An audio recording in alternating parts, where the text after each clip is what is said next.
Today I stand currently at an age of 37. I'm literally as old as this regime. But I've managed to become successful within the prevailing realistic circumstances on ground. And I'm here to present to you, in my personal opinion, what do I think I do different that we can adopt, not just as politicians, but all Ugandans at large, to see that we carry this country forward. And in my opinion, I think it is reason and reality. For reason is existent in each and every element of the human cycle. We all think, but very few people extend up to what I would call reason. I wrote the book, most things when I say them physically, they may sound a little bit, but let me hope majority of you read my book. Reasoning is that ability to have a critical analysis and assessment of the prevailing circumstances before you in any aspect or challenge of life. The ability to understand a problem and create a corresponding solution to such a problem. You can never find a solution to a problem you fail to understand. In life, there are limited resources, that's why man is unlimited wants, as a general perspective and an economic term. But it is within perimeters of reason that he who has the ability to outcompete others on those available resources that makes it to actual prosperity. That is why not just limited to individuals, but as far as to nations, we are all graded and judged within our budgets and incomes. So I believe, yes, government does come up with a lot of programs, including Operation Wealth Creation, but it will be very difficult to successfully implement majority of these programs for as long as the mindset of ordinary Ugandans on ground, who are the principals in this journey towards prosperity, have failed to adjust their minds within perimeters of reason. It is a fact that Uganda has very good climate. It is a fact that Uganda stands with fertile soils. It is a fact that Uganda currently has the largest number of what we call the youth. Mama, when the government came into power in 1986, Uganda had approximately 13 million people. Today, Uganda is standing at a population of approximately, we're aiming for 46 million people. But out of a population of 46 million people, majority, approximately 33 million, are as old or below the age this government has existed in power. The government is doing all it can, but for as long as we don't tackle that element of reasoning capacity, it will be very hard to implement government policies and structures on ground. When you look at factors like taxation currently today, despite the fact that we have 46 million Ugandans, we have a tax base of approximately 1.6 million Ugandans. How can a population of 1.6 million Ugandans cater for all the needs of a society of 46 million Ugandans? Meaning that 45 million Ugandans are, I don't want to sound rude, but they have become a liability to the prosperity of the nation. But the funny thing, we fail to address the issue of reason to these youngsters. They have failed to take personal responsibility and an obligation to make sure that it is their responsibility to carry themselves forward at an individual level, but equally to carry the nation forward from poverty to prosperity.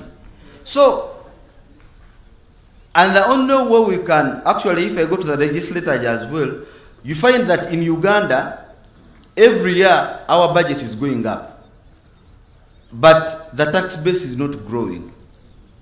So, instead of focusing, and what happens whenever you go to parliament, you end up increasing taxes on the already existing limited taxpayers, instead of actually looking on how we can widen the tax base.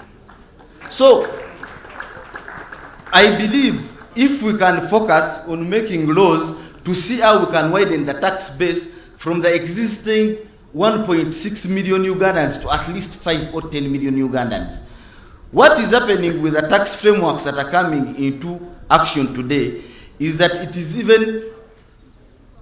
is erasing the few that can move into other factors like agro-processing and value addition. For agro-processing and value addition is the only clear direct path forward for the country, because it is the only industry that has got capacity to employ majority of Ugandans. But it requires investment in terms of setting integrated agro-processing plants to create demand for produce, so that farmers, once they produce these commodities, they have got a market.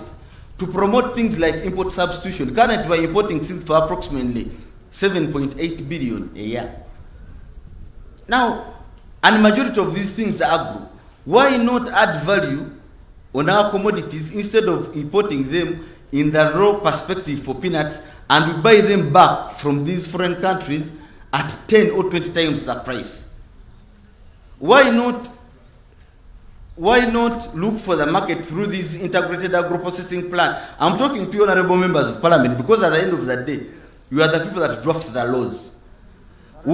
We should have more of a realistic and reasonable perspective approach towards the development of the country, rather than putting majority of the youth in a comfortable state that they have the freedom to continuously request government or put government at ransom to give them good schools, to give them nice roads, without necessarily being participants in the process of developing the country.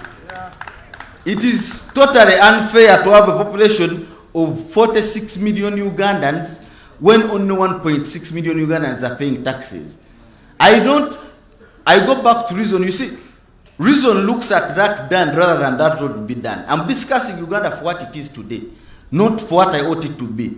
Reason looks at substance rather than formation. With reason, the end justifies the means. So, for as long as the mind cannot comprehend government processes, now we have operation like Operation Minds, Operation Wealth Creation, where government can get money. It gives these youth maybe seeds for 5 million. They will either dry on the verandas, or someone will take those seeds and say, can someone give me 500,000 cash so that I go drink? So the problem may not be in government policies. The problem is in the mindset of Ugandans. So, Mama, I'm here with an humble request. Just like the NRM government waged war against the past regimes in 1986, I think the government should wage a war on mindset change.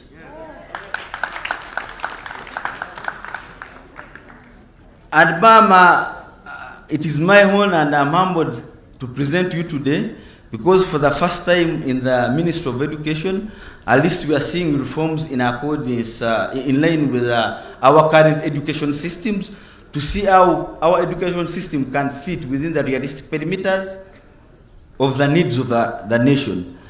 But it is in my humble opinion, in addition to what is being done,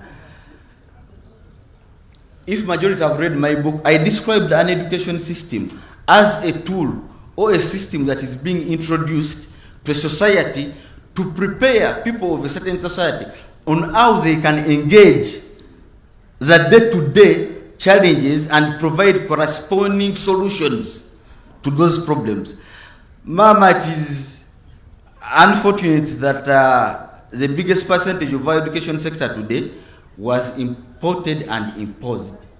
So it doesn't necessarily reflect our day-to-day challenges. So I'm of the humble request, if reason and reality can be introduced within the reforms that the ministry is trying to bring up, so that the syllabus is being introduced to our young generation reflects the problems we have at hand.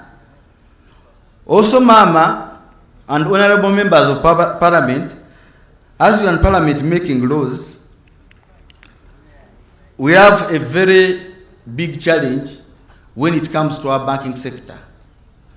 Our banking sector is the number one controller of our finances, being regulated by Bank of Uganda. But the foreign banks operating in Uganda today, they are more of exploitative than developmental.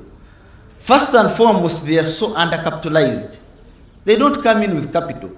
In fact, it's so unfair that they operate within savings and deposits of Ugandans, those people you see working in markets in most cases. If we are to go for a robust integrated agro-processing plant, we need substantial capital to invest into this industry.